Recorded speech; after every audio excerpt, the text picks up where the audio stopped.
여러분들이 원하시는 것은 하나님께 나오는 것입니다 라고 하는 제목으로 말씀드리려고 합니다. 지난주에 했던 내용을 한번 쭉 이렇게 살펴드려야 여러분들이 다음에 그 이야기를 들을 때도 그런 내용이 있지 기억하십니까? 한번 듣고는 우리가 잘 잊어버리잖아요. 그게 정상이에요.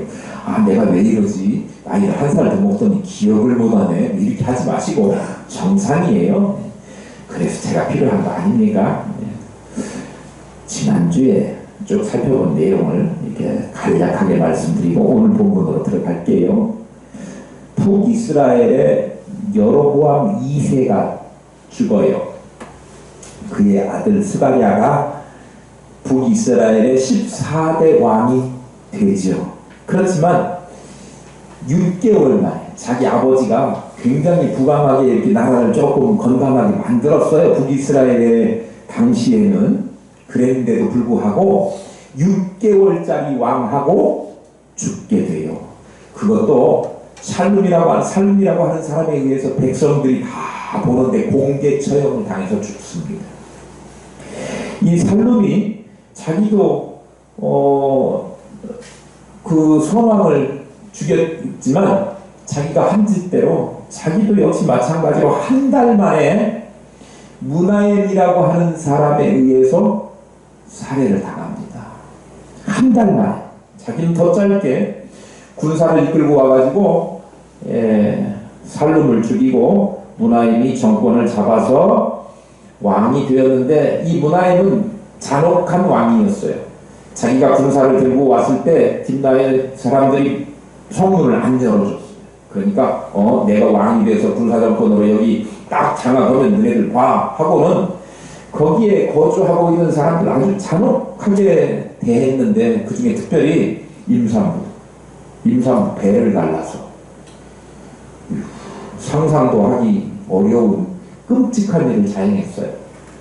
그런데 그 무나엠 시대에 북이스라엘을 공격해 왔던 그런 세력이 있었는데 아수르의 별명으로 등장했어요. 불이라고 하는 사람이었어요. 그런데 우리 성경에 그 뒤에 이름이 빌레셋이라고 등장하죠. 빌레셋 3세가 쳐들어와요. 근데 무나엠이, 그렇게 잔혹한 무나엠이 이 불이라고 하는 아수르의 왕이 공격해 오니까 나 살겠다고 그 백성들한테 돈 내놔 수탈해가지고 은 1000달란트를 냅니다. 봐주세요. 이거 줄 테니까. 그러니까 빌레셋 3세 아수르 왕이 그거 받고 가요. 가기는 갔는데 이 북이스라엘은 아수르에 대해서 좋은 감정일까요? 나쁜 감정일까요? 학교에서 요새 그런 거 있으면 안 되는데요. 애들이 자기 친구들 괴롭히면서 너 내일 아침에 나한테 돈 갖고 와 뭐 이런 거 있어요. 뭐 빵 갖고 와 뭐 갖고 와 해가지고 그거 보고 애들 사이에 통하는 말은 삥 뜯는다고 해요. 그래서 돈을 힘 때문에 무서워서 어쩔 수 없이 갖다 주기는 하지만 뒤돌아서면 대놓고 뭐라 그래요? 나쁜 놈, 새끼 막 이렇게 이야기한단 말이에요. 아수르 불이 와가지고 막 못 살게 했으니까 내가 돈 줄 테니까 돌아가 이렇게 이야기를 했지만, 그리고 실제로 돈 받고 돌아갔어요. 그런데 이 무나엠은 아수르에 대해서 좋은 감정이 아니라 반 아수르 감정을 가지고 있게 된 거예요. 무나엠이 10년 정도 집권하고 죽어요. 그러니까 그의 아들 부가이아가 왕이 되어서 17대 왕이 됐습니다. 그때는 언제냐 그러면 남유다로 치면 우시야 아서랴라고 불리워지는 왕이었죠. 50년 재위하던 때예요. 우시야가 문둥병에 걸려가지고 별궁에 있었고 그의 아들 요담이 같이 통치하잖아요. 50년째 됐으니까 이제 얼마 남은 거예요? 2년쯤 남았어요. 우리가 우시야는 52년 재위했다 성경에 읽었지 않습니까? 그러니까 우시야 말년에 무나엠의 아들 부가이아가 왕이 되어가지고 다스리는데 부갈리아도 그의 장관이었던 가장 신뢰할 만한 장관이었던 베가의 반란으로 2년 만에 죽고 맙니다. 베가가 부갈리아 선왕을 죽이고 그리고 자기가 왕이 되어가지고 18대 왕 되어서 20년 동안 다스립니다.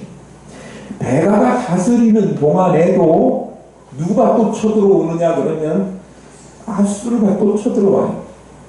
그 선선왕일 때 무나엠 때도 와가지고 돈 주고 무마했는데 죽으니까 또 쳐들어와가지고 사마리아를 빼고 사마리아 그 근동 조금만 사마리아가 어디죠?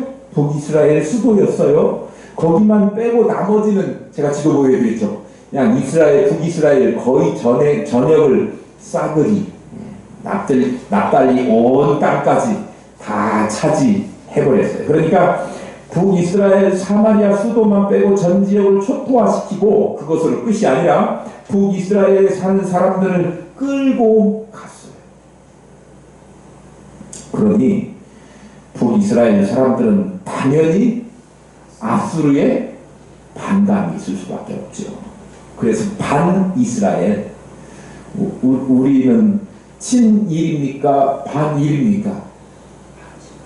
그 감정이 있잖아요. 그렇죠? 예. 우리 옛날 역사를 살펴보면 일본에 대해서 좋은 감정 가질 수 없잖아요. 와서 찔뻑찔뻑 뺏어가고 이러면 아수르 와서 자꾸 잡아가고 막 뺏어가고 돈 줘야 물러가고 이러니까 반아수르일 수밖에 없어요. 어쨌든 블레셋이 와가지고 베가 때 이 땅을 많이 이렇게 장악당하고 그리고 사람들 국민들도 끌려가고 그러니까 사람들이 왕이 제대로 왕노를 못하네 그러면서 등장한 왕이 누구였느냐 그러면 호세아라고 불려지는 왕이 등장해요. 호세아가 마지막 북이스라엘의 왕이 되는 거예요. 19대 왕이죠. 베가를 죽이고 호세아가 북이스라엘의 마지막 왕이 되어서 여기까지 우리가 살펴보았고 그 사이에 제가 살펴보니까 이 우시야 왕 때 6명의 북이스라엘 왕이 바뀌는 변혁기가 북이스라엘은 몰아닥쳤잖아요. 남유다 이제 갑시다. 남유다 어떻게 가느냐 그러면 우시야가 남유다의 10대 왕인데 52년 재위하고 죽어요. 그리고 그의 아들이 요담이 왕이 되어서 11대 왕이 됩니다. 요담이 처음에 참 잘했습니다. 왜냐하면 아버지가 뭐에 걸렸죠? 나병에 걸려서 통치도 제대로 못하고 궁궐에 저쪽에 별궁 지어가지고 쫓겨나지는 않았지만 별궁이 지어가지고 거기서 그냥 평생 있어야 됐기 때문에 나도 잘못하다가 하나님 거역하고 내 마음대로 아버지같이 분양하고 이랬다가는 큰일 나겠네. 하나님의 법도대로 하나님 앞에 제사해야 되겠네 라고 하는 뜻으로 성전의 윗문을 건축해요. 그러니까 성전의 윗문을 건축했다 이렇게 기록만 되어 있으니까 그것만 보면 왜 윗문을 이렇게 건축했을까 뭐 이렇게만 생각하지만 그 건축한 동기가 뭐냐면 아버지 우시야가 문둥병에 걸렸는데 그 원인이 자기가 왕이라도 제사를 함부로 하면 안 되는데 제사를 막 하려고 했다가 그 일을 당했으니 여기 나는 절대 여기 경계로 해가지고 내가 함부로 거기 들어가지 않을 거야 이런 마음으로 성전의 윗문을 세운 거예요. 그러니까 얼마나 신앙적으로 살아보겠다고 하는 결심과 각오가 세워있는가 알 수 있죠. 요담이 처음에 그랬어요. 그런데 그가 나중에 보면 여전히 남유다 왕들 가운데 숙제였던 평가의 기준 산당을 없애지 않았어요. 이게 참 어려운 모양이라 대대로 쭉 해오던 습관과 관습 이것을 죄인 줄 알아도 그것을 쉽게 끊어내지 못하는 게 사람들인 것 같아요. 왕이라도 마찬가지였습니다. 그러니까 그 결과로 하나님께서 아람의 느신이라고 하는 왕과 오늘 죽어요. 맨 마지막에 보면 그리고 북이스라엘의 베가 그 연합군이 남유다를 침공하게 돼요. 사실 북이스라엘에 베가하고 아람의 르신이라고 하는 왕이 쳐들어왔지만, 그래서 이 남유다가 괴로움을 겪었지만, 그거는요 하나님의 말씀대로 잘 살지 못했고 산당을 제거하지 않은 벌이에요. 그런데 인간 세속사적인 측면에서 보면 어떤 측면이냐면, 이 북이스라엘은 아까 뭐라고 그랬죠? 반아수르. 그래서 아수르가 지금 이쪽 팔레스틴으로 진출해가지고, 일본이 왜 우리나라 진출했어요? 우리나라하고 저 위에 동남아 이쪽 위를 그냥 싹 먹으려고 교두부가 된 거예요. 그러니까 아수르도 역시 마찬가지로 이 팔레스틴 근동의 이 이스라엘, 북이스라엘 남유다를 잡아먹어야 저 위쪽에 시리아 뭐 이런 게 다 장악할 수 있을 거 아닙니까? 그만큼 세력도 많이 잘 나가던 신흥 강국 이렇게 뜨고 있는 나라였기 때문에 북이스라엘을 먼저 공격했는데, 북이스라엘이 문하일 때는 돈 주고 무마, 그 다음에는 왔는데 저 사마리아 조금만 남겨놓고 나머지 이렇게 하고 포로 끌고 가는 선, 이렇게 했으니까 북이스라엘 입장에서는 견제해야 될 세력이 누구냐 그러면 아수르예요. 아수르. 그러면 아수르가 지금 이렇게 강성해지고 있으니까 아수르 크지 못하게 우리가 연합해서 저기를 막읍시다. 그래가지고 이쪽에서 공동체를 만들어요. 그게 누구누구가 공동체 대상이 될 수 있느냐면 제일 근접해 있는 남유다, 북이스라엘, 그리고 근처에 있는 아람, 여기가 새 연합군을 만들어야 제일 좋아요. 북이스라엘이 3자 회담, 정상회담 하자 그랬는데 아람은 그래 우리 힘을 합쳐서 막아보자 이렇게 했어요. 근데 남유다는 안 해. 빠졌어. 그러니까 이 둘 사이에서 이제 공공의 적으로 등장한 사람이 누가 됐냐면 아수르보다도 남유다가 된 거예요. 그러니까 이 둘이 연합군이 돼가지고 남유다를 쳐들어오게 되는 일이 생깁니다. 그래서 동족인데도 불구하고 북이스라엘이 남유다를 공격해요. 이런 얘기는 아무나 안 해줘.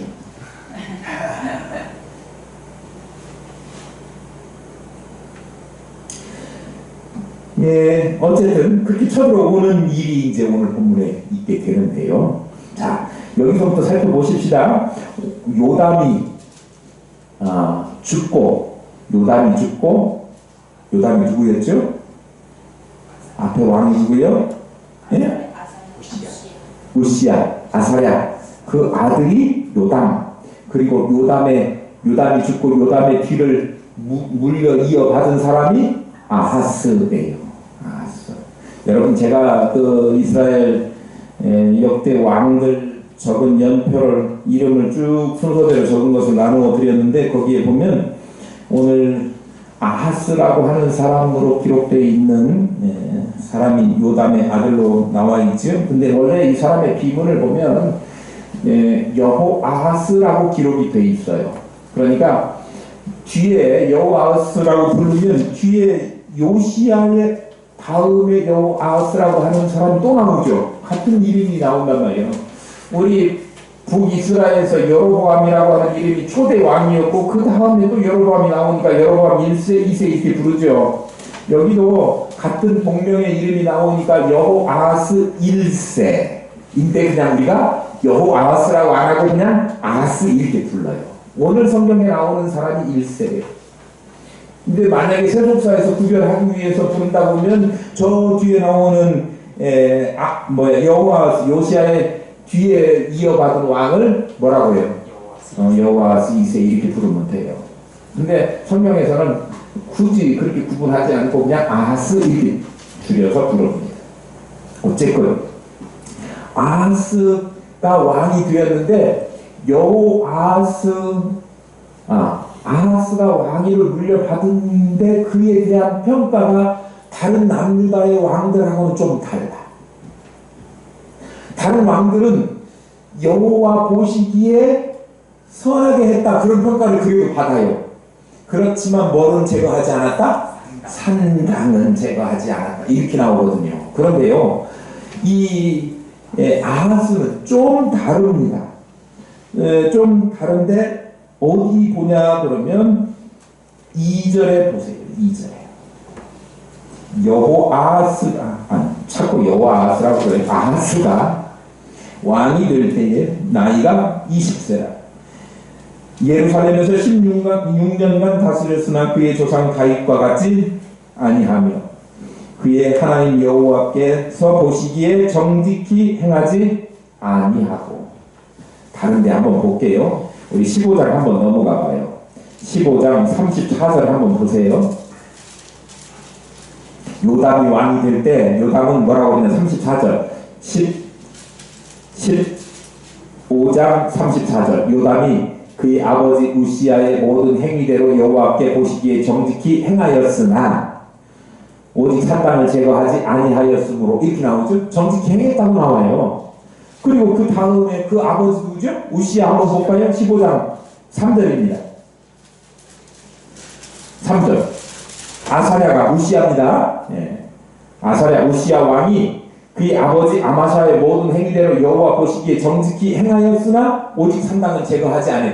이 왕들 보면 대부분이 여호와 앞에서 정직하게 행했다 그렇게 이야기해놓고 오늘 나오는 아하스는 뭐라고요? 그 사람들하고는 달라요.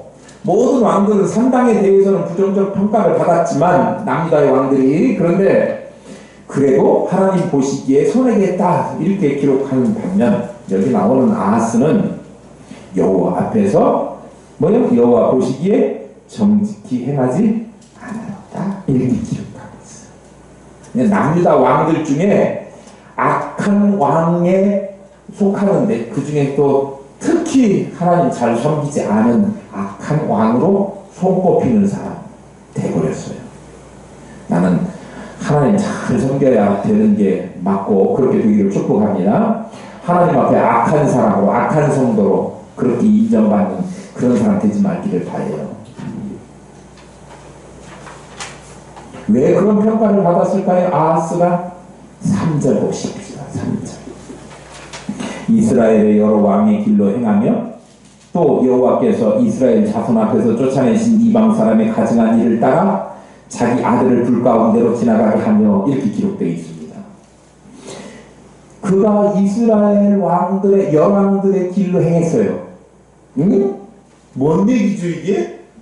남유다 왕이면 남유다의 왕 누구요? 대표적으로 남유다 왕들이 본받아야 될 사람 다윗의 길. 근데 다윗의 길로 행하지 않았어요.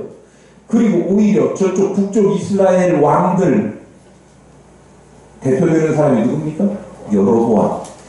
왕들 북이스라엘 왕들 이름 나올 때마다 여로보암의 길로 행했다 그렇게 이야기하는 거잖아요. 그게 좋은 길이에요, 나쁜 길이에요? 아주 안 좋은 따라가서는 안 될 대표적인 악한 길이에요. 그런데 남유다의 왕이면서 선한 다윗 왕의 길로 그렇게 여호와 앞에 충성을 다하고 또 무릎 꿇고 나가야 되는데 그러지 않고 북이스라엘의 역대 왕들처럼 나쁜 길로 여로보암의 길로 또 북이스라엘의 왕들 가운데 나쁜 사람은 우리 살펴봤던 사람들 중에 악명 높은 사람 아합이라고 하는 사람 있잖아요. 아합의 길로 행했던 거예요.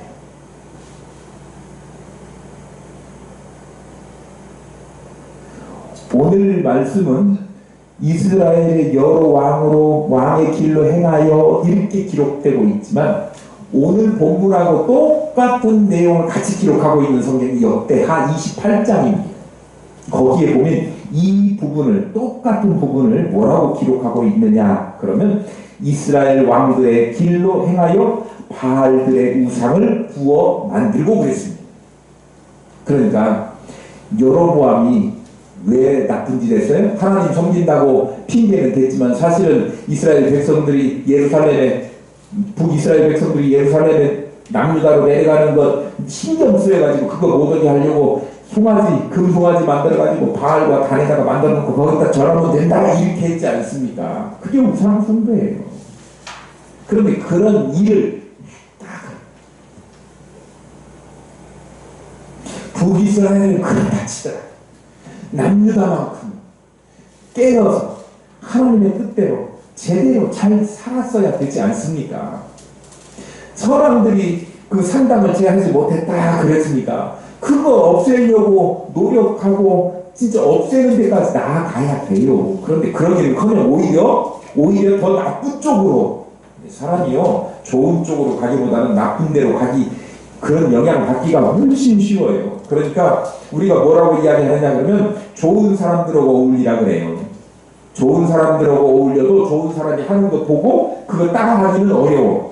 그런데 나쁜 사람하고 어울리면 나쁜 사람 하는 거 보고 물들기는 쉬워. 그러니까 어떻게 해야 돼요? 좋은 사람하고 그래도 좋은 사람하고 어울려야 돼. 성경이 그런 사람이 복 있다고 이야기해요. 악인의 길에 서지 않고 죄인의 자리에 앉지 아니하고 이렇게 살아야 되는 거예요. 그런데 얘는 누구요? 아하스는 북이스라엘의 나쁜 짓 하는 거 그거 바라보고 우상 숭배하는 거 따라하는 나쁜 길로 갔다 그러는 거예요. 나쁜 것 중에 정말 우상 숭배하는 것 하나님이 제일 싫어하는데 그 우상 숭배하는 행위 중에도 정말 충격적인 일을 아하스가 합니다. 뭐냐? 그러면 3절에 보니까 여호와께서 이스라엘 자손 앞에서 쫓아내신 이방 사람의 가증한 일을 따라 자기 아들을 불 가운데로 지나가게 하며 우리 이미 살펴본 바 있어요. 밀곰, 몰렉 뭐 그런 거 있잖아요. 왜 그러냐면 그 당시에 이 페니키아 신화에 의하면 그 당시 그 사람들은요 불이랄지 또는 번개랄지 전쟁이랄지 이런 것에 그런 것들을 주관하는 신을 그 뭐라고 이야기하면 몰렉으로 여겼어요. 그러니까 전쟁이 나고 막 이런 것들은 몰렉 신이 노예죠. 지금 그 남유다가 오늘 누구한테 공격을 받는다고 그랬죠? 북이스라엘하고 아람 르신 연합군의 공격을 받게 돼요. 공격을 받으니까 위기에 처하게 되잖아요. 전쟁이 나잖아요. 그러면 이 전쟁에 대해서 누가 노예가지고 이 전쟁이 일어나는 걸로 여기는 거예요? 몰렉신이 노예에서 그런 전쟁이 일어났다라고 판단을 하고 몰렉신의 노여움을 가라앉게 하려면 몰렉신을 노엽게 하지 않으려면 그에게 제사해야 되는데 그에게 제사하는 방법은 뭐예요? 이신봉양하는 거예요. 사람 죽여서. 그러니까 자기 아들을 내 아들까지도 이렇게 드리면서 당신을 섬기고 복종할 테니 제발 이 전쟁을 없었던 일로 이렇게 해주십시오 라고 하는 그 우상숭배의 아주 비참한 처참한 행위를 누가 한 거예요? 아하스가 한 거예요.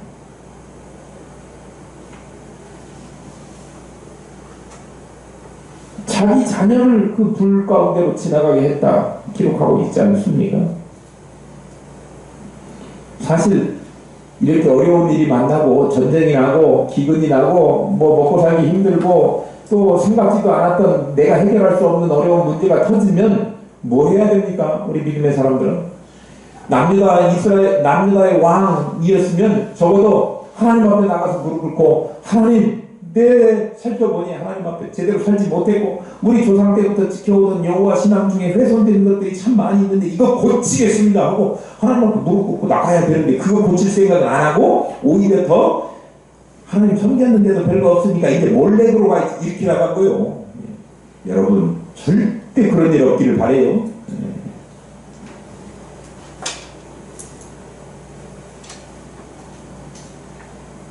어리석게도 암몬 사람의 가증스러운 우상 섬기는 몰렉에게 빠져가지고 아하스가 자기 자녀를 인신제사 하기까지 이릅니다. 그뿐만이 아니에요. 4절 보겠습니다. 또 산당들과 작은 산 위와 모든 푸른 나무 아래에서 제사를 드리며 분향하였더라. 이게 산당들, 작은 산이, 푸른 나무, 이게 어디가 계룡산 비슷한 것 같은 분위기가 나요. 계룡산에 가면 거기다 막 촛불 켜놓고 막 이렇게 하는 사람들이 많이 모인대, 무속인들이. 이런데 좀 영험하다 라고 생각되는 곳이라고 하면 쫓아가서 거기서 다 우상들한테 섬기고 제사하는 온 땅을, 온 나라를, 온 유다를 전부 다 우상숭배하는 그런 온상으로 만들어버린 왕이 누구예요? 아하스. 이쯤 되면 남자도 머지 않았구나 이 짐작해보는 거예요. 우리도 하나님 잘 섬겨야 되는데 하나님 섬기는 일에서 많이 벗어났다 그러면 나도 끝장날 날이 얼마 안 남았네 이렇게 생각하는 거예요. 우리나라가 하나님 잘 섬겨야 되는데 하나님 잘 섬기지 않고 우상 섬기는 쪽으로 자꾸 가고 거기에 관심 갖고 그거 우상 막 칭찬하고 이런 쪽으로만 막 간다고 하면 우리나라 큰일 났네. 기도해야겠네. 이런 생각 가지셔야 돼요. 기도해야 합니다. 지금 그래요. 아하스가 하나님께서 미워하시는 우상 숭배하는 일을 적극적으로 참여하고 장려하고 그렇게 했었다고 하는 거예요. 우상 숭배가 하나님을 진노하게 한다라고 하는 사실을 전혀 알지 못하는 사람처럼 그렇게 살았어요.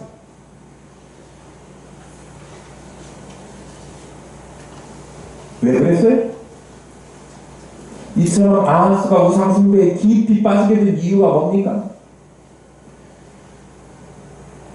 그 당시에 선지자가 없어서입니까? 그 당시에 활동했던 선지자가 여러 있었지만 그 중에 대표적인 사람이 이사야 선지자.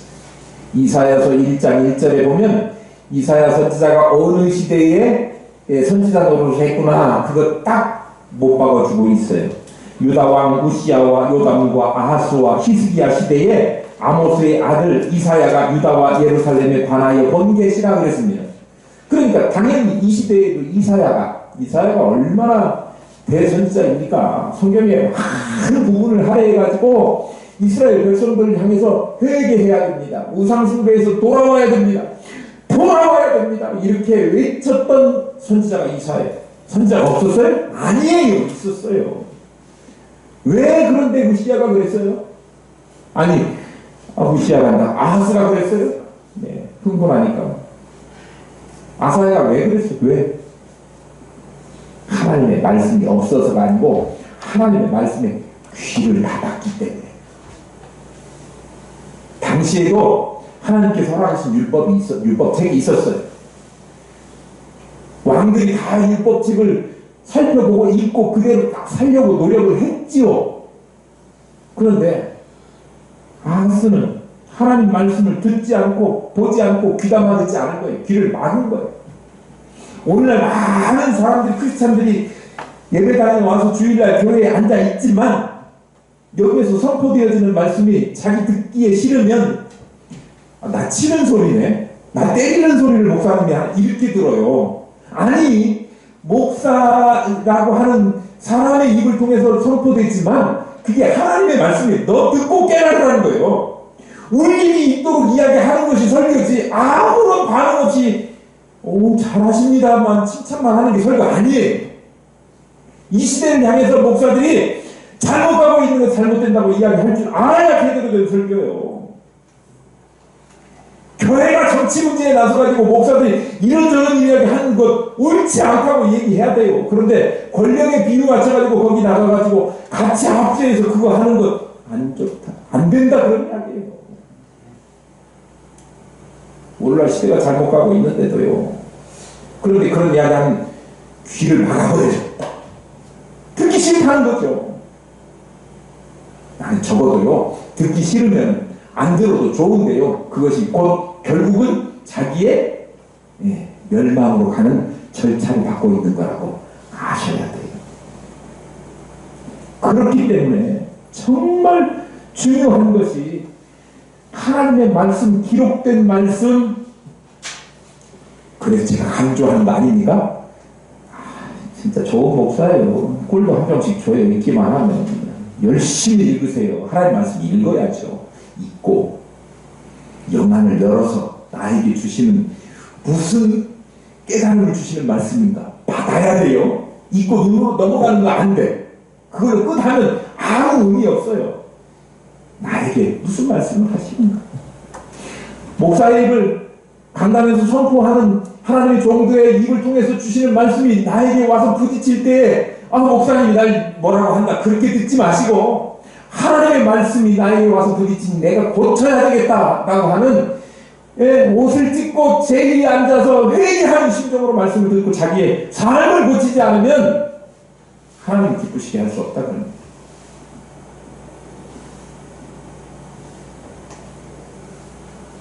그런데 아하스는 전혀 그럴 생각이 일도 없어요.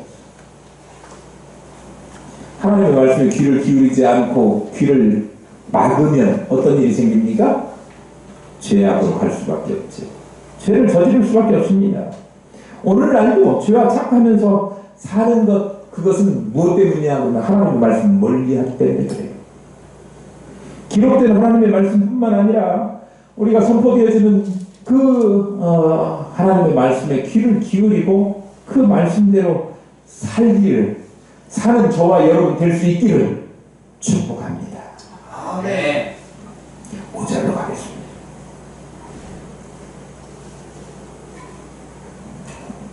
이때에 아람의 왕 르신과 이스라엘의 왕 르마냐의 아들 베가가 예루살렘에 올라와서 싸우려 하여 아하스를 에워쌌으나 능히 이기지 못합니다.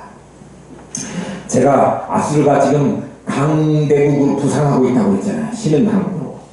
북이스라엘은 아까 말했지만 반아수르 정책이고, 남유다는 이 북이스라엘하고 지금 관계가 안 좋고, 북이스라엘은 아람하고 친해가지고 지금 남유다 쳐들어오려고 그러는데 좋을 리가 있겠어요? 그러니까 당연히 북이스라엘이 싫어하는데 하고 친하고 싶은 거예요. 북이스라엘은 아수르하고 안 친해. 적이에요. 그러니까 남유다는 어디하고 친하고 싶은 거예요? 아수르. 그래서 아수르 힘을 얻으면 북이스라엘이 공격하면 거기를 맞서서 싸울 수 있지 않겠습니까? 그렇게 된 상황이에요. 이미 문화행 때 1000달란트 주고 이게 이렇게 무마하려고 했던 북이스라엘, 또 베가 때 초토화돼가지고 사람들 끌려갔기 때문에 북이스라엘 사람들은 아수르에 대한 감정이 정말 안 좋았죠. 그런데 연합군 결성해서 하자 그렇게 할 때 발 뺐던 남유다에 대해서 뭔가 징계 뭐라고 그러죠? 이게 보복하려고 아람의 르신하고 북이스라엘의 베가가 같이 연합군을 만들어 갖고 남유다를 쳐들어오는 거예요. 지금 아하스가 왕이 된 그때에 공격을 해 왔습니다. 그런데 그 결과가 어떻게 됐느냐? 오늘 본문에는 북이스라엘하고 아람 연합군이 남유다를 어떻게 했다고요? 능히 이기지 못하니라. 그러면 졌다는 얘기는? 아니. 오늘 내용하고 똑같이 기록되어 있는 본문이 어디라고 했죠? 역대하 28장이라고 했죠. 거기 보면 28장 5절 이하에 보면 그날 그 같은 전쟁을 이야기하고 있는데 하루 동안 남유다 군사가 12만 명이 죽어요. 그리고 아하스 왕의 아들 그리고 대신들 이런 사람들이 죽임을 당하고 여자와 아이로 구성된 전쟁 포로만 20만 명이 끌려가요. 여기 능히 이기지 못하니라 이렇게 기록된 것은 뭐만 이야기하느냐 그러면 수도 예루살렘만 함락되지 않았다지, 실제로는 왕의 아들까지 죽었으니까, 그리고 군사가 12만 명 죽었고 20만 명이나 되는 포로가 끌려간 거니까 거의 이거는 뭐라고 해야 돼? 초토화? 완전 패배한 거죠. 참패당한 거예요. 오늘 성경이 참 얌전하게 능히 이기지 못한지라 그랬으니까 이게 예루살렘이 함락됐느냐 안 됐느냐 이것 가지고만 기록한 거예요. 그런데 이 오늘 똑같은 싸움을 기록하고 있는 역대하에 보면 완전 남유다는 참패를 당한 것입니다. 이스라엘의 남유다의 예루살렘 성이 포위되지 않고 함락되지 않은 것은 그나마 불행 중 다행이지만 그걸로 끝난 거 아니에요. 오늘 성경에도 그런 단초를 기록하고 있어요. 지지는 않았어도 이게 왠지 진 것 같은 느낌이다 이렇게 기록하고 있는 분위기거든요. 오늘 성경 6절에 한번 보세요. 당시에 아람의 왕 르신이 엘랏을 회복하여 아람에 돌리고 유다 사람을 엘랏에서 쫓아내었고 아람 사람이 엘랏에 이르러 거기 거주하며 오늘까지 이르렀더라. 엘랏이 어딥니까? 홍해 위에 있는 조그마한 도시인데 그게 언제 건설됐느냐면 아사랴 우시야 왕 때 홍해 북단에 있던 엘랏 선원을 이렇게 다시 재건해서 세웠어요. 처음 듣는다고요. 제가 지난주에 지도해갖고 보여드렸잖아요. 앞으로 안 보여드릴래요. 그 엘랏선. 그러니까 그거 세우려고 얼마나 힘써서 그걸 했겠습니까? 엘랏성 아사랴 우시야 때 홍해 북단에다 세웠다고 하는 내용이 14장 22절에 나옵니다. 그런데 그것을 다시 누구한테 뺏겨요? 아람에게 뺏겨요. 아람의 르신에게 빼앗기고 거기 살던 사람 유다 사람들은 쫓겨나고 그리고 거기에 아람 사람들이 차지하고 거기를 빼앗겨버리게 된 거예요. 예루살렘이 함락되지는 않았지만 전쟁에서 패하고 망해가는 때가 됐어요. 그러면 어떻게 해야 돼요? 그때가 영적으로 조금만 민감한 사람이라고 하면 이 전쟁이야말로 하나님께서 나보고 깨닫고 돌아오라고 하는 하나님의 마지막 부르심, 마지막 기회, 파이널 콜이라고 하는 사실을 알고 그때 돌아왔어요. 그때 힘들고 어려운 상황 가운데 하나님께 돌아와야 정상이에요. 그런데 하나님께 돌아오지 않고 그 당시에 가장 강력하다고 여겨지는 아수르 누구? 빌레셋 3세 불에게 도움을 요청합니다. 사자를 파견해가지고 그런데 그게 정말 너무 비굴해요. 7절 아하스가 아수르 왕 디글랏 빌레셀에게 사자를 보내 이르되 나는 왕의 신복이요 왕의 아들이라. 이제 아람 왕과 이스라엘 왕이 나를 친히 청하건대 올라와 그 손에서 나를 구원하소서 하고 그리고 아하스가 여호와의 성전과 왕궁 곳간에 있는 은금을 내어다가 아수르 왕에게 예물로 말이 예물이지 이거 뇌물로 주고 나 봐주세요 이런 거 아닙니까? 그랬더니 아수르 왕이 그 청을 듣고 곧 올라와서 다메섹을 쳐서 점령하여 그 백성을 사로잡아 길로 옮기고 또 르신을 죽였더라. 뭐라고 불렀어요? 디글랏 빌레셀에게 나는 왕의 꼬봉이요. 왕이 다른 나라 왕하고 아무리 작은 나라 왕이라도 대등하게 우리나라의 왕으로 나는 그래서 왕들은 대통령은 나가가지고 저는 우리나라 이렇게 이야기하는 예절이 아닌 거예요. 나는 대한민국 대통령으로서 이렇게 해야 돼. 그런데 여기는 지금 뭐라고 하냐면 아수르 왕에게 가가지고 나는 왕의 꼬봉이에요 이렇게 이야기하는 거예요.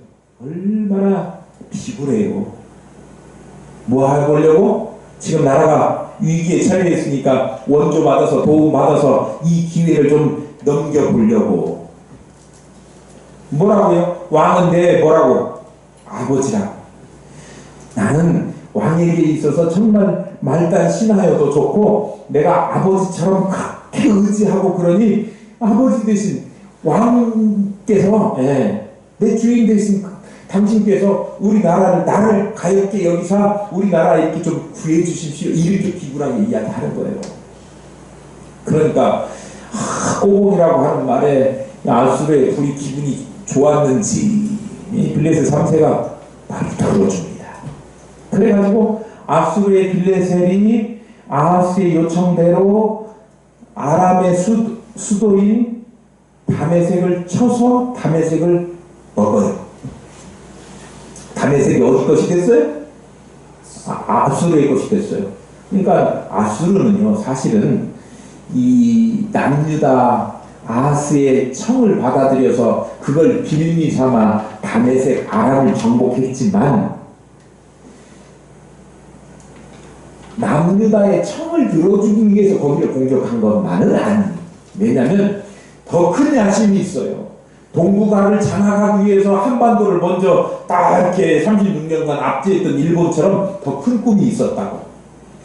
이 팔레스틴을 장악하기 위해서 북이스라엘 그 위에 있는 아람을 먼저 장악하고 그 다음에 북이스라엘 먹고 그 다음에 남유다 잡아먹고 저 위로 더 뻗어 이런 생각 가지고 있었어요. 세계를 다 먹어볼 요량이었다 그런 이야기죠. 근데 남유다는 자기 도와서 한 걸로 내가 굽신거리고 내가 비유는 좀 상해도 그냥 가서 뭐 머리 좋아하고 막 이랬더니 조공 드리고 했더니 아수르 왕이 그나마 우리를 살려줬다 이렇게 생각할 수 있지만 천만의 말씀이에요. 지금 당장은 담에색을 쳐가지고 위험이 사라진 것처럼 보여도 아니 속마음은 어떻다고요? 그거 점령하고 나면 그 다음 순서대로 먹을 거라고. 그게 실제로 역대하 28장 20절에 보면 아람뿐만 아니라 어디로 공격했냐면 유다를 포위하고 공격했다 그렇게 기록하고 있어요. 그러니까 순서만 다르지 지금 남유다의 말을 청을 들어가지고 막아준 것처럼만 보이지 사실은 그게 아니고 남유다도 공격할 생각을 가지고 있었던 거예요.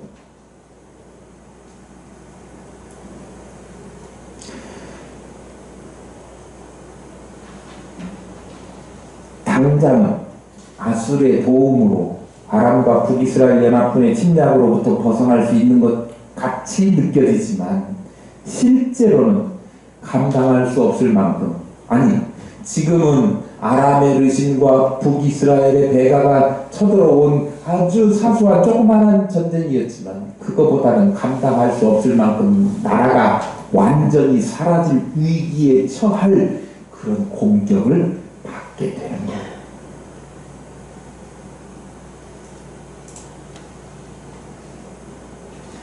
여우 쫓아내려고 하다가 호랑이 불러들였다 그런 이야기 있잖아요. 똑같아요.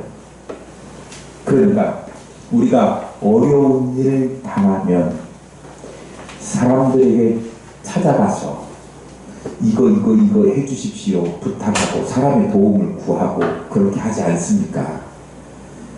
그게 아니라는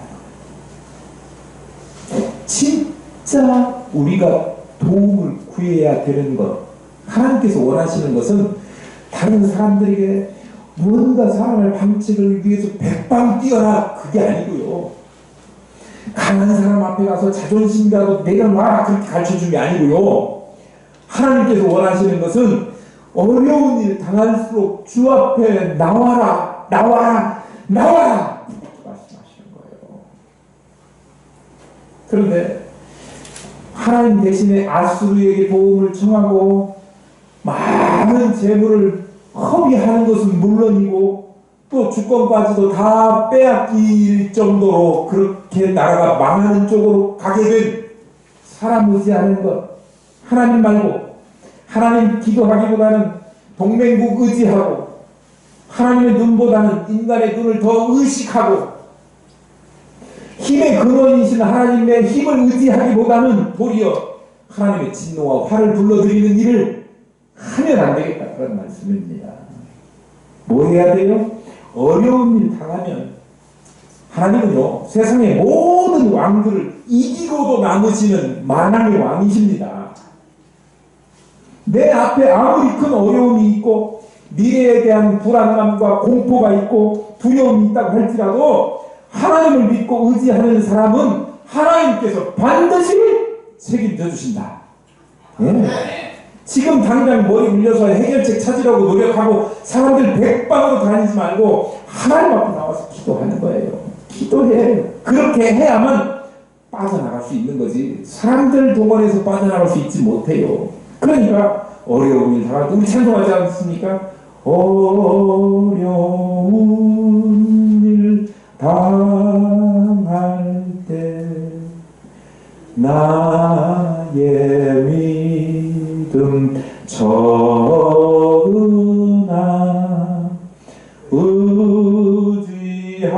의지하는 내 주를 더욱